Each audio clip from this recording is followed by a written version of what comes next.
अहले फलस्तीन को अमन व अमान अता फरमा दे। अल्लाह अहले गजा को अमन व अमान अता फरमा। नबी के चचा हजरत अमीर हमजा रज़ी अल्लाह तआला की शहादत को वसीला बनाकर अल्लाह की बारगाह में दुआ है, अल्लाह अहले गजा की गैब से मदद फरमा दे।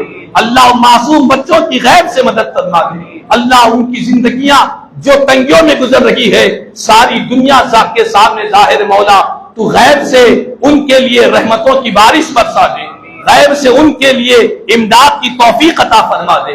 अल्लाह पाक अपने करम से अहले फलस्तीन और अहले गजा की जिंदगी में अमन और अमान अता फरमा, उनकी परेशानियों को दूर फरमा, अल्लाह उनके दुख दर्द को दूर फरमा दे। जालिमीन के जुल्म से अल्लाह अहले फलस्तीन की हिफाजत फरमा दे। अल्लाह इस्लाम और मुसलमानों के दुश्मनों को नीस्त व नाबूद फरमा दे। मौला ताला अपने करम के फैसले फरमा दे।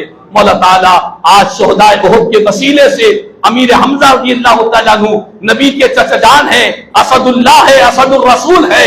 अल्लाह उनके वसीले से तेरी बारगाह में दुआ है, सारी दुनिया के मुसलमान जहां जहां फलस्तीन के लिए, गजा के लिए दुआएं कर रहे हैं, अल्लाह सबकी दुआओं को अपनी बारगाह में कबूल फरमा ले और वहां की जिंदगियों में अमन व अमान अता फरमा।